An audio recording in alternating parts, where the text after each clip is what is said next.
My name's Nicky Stewart. I've been working in technology for, goodness, over 30 years. And of those 30 years, at least a decade, I've been working in and around the cloud industry in various capacities and guises.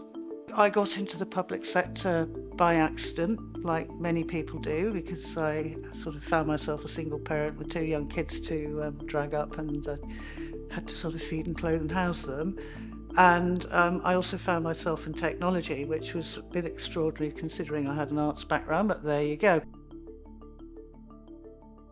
I kind of made a journey through the public sector and ended up in the Cabinet Office at the same time that the coalition government was coming in 2010.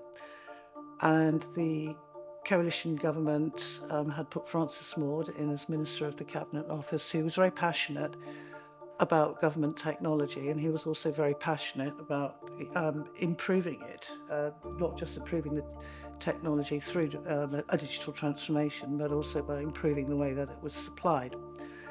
Cloud was seen as something absolutely radically different from the problems that were perceived with the incumbent suppliers, who were badged the oligopoly, where you had 6 or 7 suppliers pretty much sucking up about 60 to 70% of a multi-billion ICT spend. Cloud was a no-brainer on the one level. On another level, cloud was quite problematic because there were perceived issues with security, the fact that data would be having to go offshore because there was very little of any sort of cloud capacity or capability within the UK. So there were cultural and security hurdles to overcome, and of course there was enormous resistance from the incumbent suppliers as well, who were deeply sceptical about the whole of this. So we had an awful lot of challenges, but we also had an awful lot of fun in trying to create an alternative, at least for a small part of government sort of ICT capability, by which I mean hosting, and by which I mean, what we would now understand today as software as a service. We were going around, we were talking to other government departments, we were talking to local authorities, and they say, yeah, we'd love to take cloud, but we don't know how to buy it, because obviously public sector is constrained by, and quite rightly, by procurement regulations, which means that, competition, fair and open playing fields are paramount. So my job, and the job of some very clever people who were on a cross-government and industry group that I led, was to, let's come up with something which enables folk to buy cloud in a way which is compliant with the regulations, but which doesn't get them bogged down in so much red tape that they're almost defeating the point of having cloud in the first place.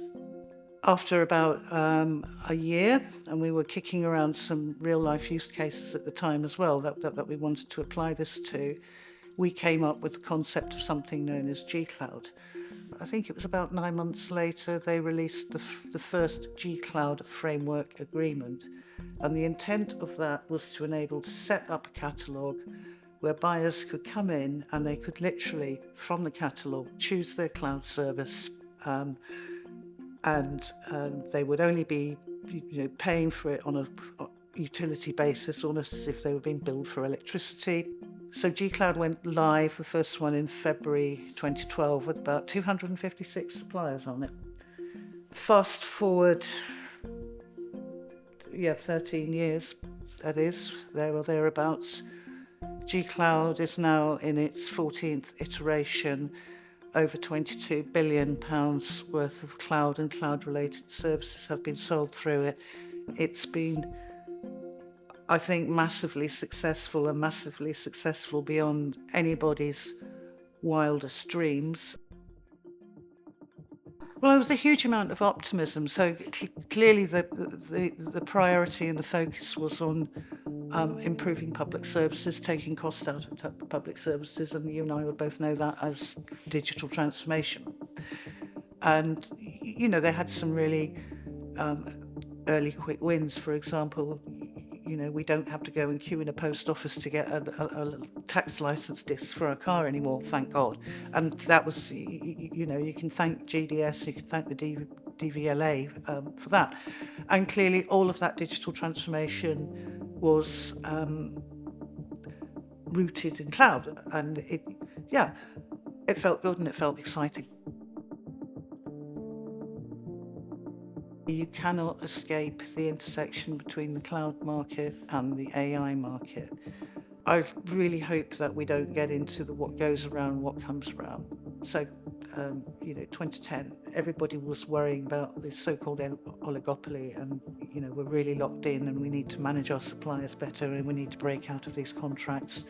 And there was a lot of work done at the time to do just that. Fast forward from that blog, and we're now in a position where the UK public sector has concentrated almost all of its cloud on 2 suppliers. And what that means is effectively government becomes as locked in with the cloud supplier as they were with the oligopoly. And that's not good on all sorts of levels. There is a real risk that this could be cyclical, and then as we look at cloud, we have to start looking at AI. And we've now got a government who, rightly or wrongly, is kind of pinning all its hopes on AI as being the great transformational vehicle that's going to, put turbochargers under the UK's economic growth that bring, enormous societal and economic benefits. But we have to ask the question, is AI, understood sufficiently to enable government to buy it in an intelligent way, which doesn't mean that they end up being dependent on too few suppliers, so there's not enough competition. They're not able to prove value, and they may not have access to the leading edge innovation that they need. It's really, really important to not just be kind of blinded and seduced by the shiny, sexy technological toys that are being offered, but to think very carefully through what are the consequences of this. And they've got to be really vigilant now about AI. At its most basic, and going back to the early days of cloud, sovereign meant, well, you keep your data in the UK. Of course you do. I want to know where my data is. And you don't want the latency issues that you might have if you've got your data halfway across the world. That's one thing. And then you can kind of look at it from another way, which is, I want to keep my data in the UK, but I also don't want it to be subject to any other jurisdiction. That's a very, very purist version of sovereign. On another level, we want to have our own capability. We do not want to be dependent on third countries to be able to deliver all the things, for example, that we expect AI is going to be able to deliver. We need to be able to do this ourselves, and it's not just a case about survival in a very unstable geopolitical world, but that's also about growing the economy and creating wealth and having something to sell to the rest of the world. Is it sensible to kind of put all your eggs in 1 or 2 baskets that don't actually belong to you? Well, the answer is probably not.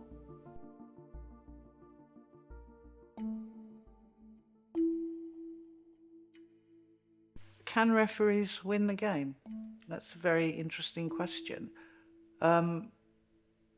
So you can argue that Europe, and the European Union in particular, is overly fond of regulation because that's what the European Commission effectively exists to do. And it's been very active in digital, cloud in particular, and it's getting active in AI.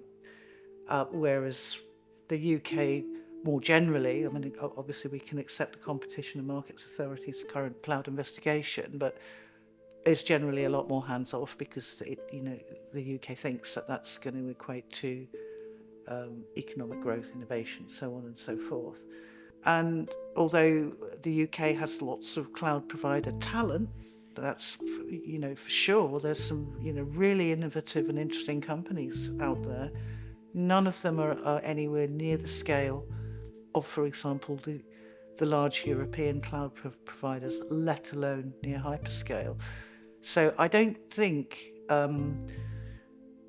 that theory necessarily plays out. In fact, I'd put it the other way and say, if you've got a game where there is no referee at all and nobody's looking at what's happening, then actually the dominant players can effectively take everything because nobody's policing them.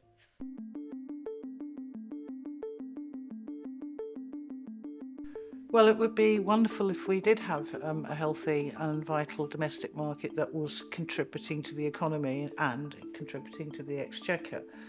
And we probably have a very immature, almost embryonic market at the moment that is at real risk of being kind of overtaken and clobbered by the giants who can afford to invest so much into this industry. The most successful nations from an AI perspective are going to be those that have their own capability.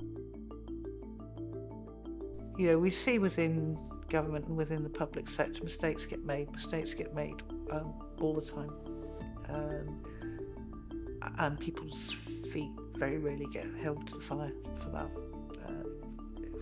For a huge number of reasons, and people move on and move on before the reality of the decision they made sort of hits town. There are some very fundamental ethical questions around AI that do need to be considered in the context of public service, and I know that they are being, but it's how do we ensure that at the end of the day we are using this stuff responsibly, and that we always understand where that accountability chain is.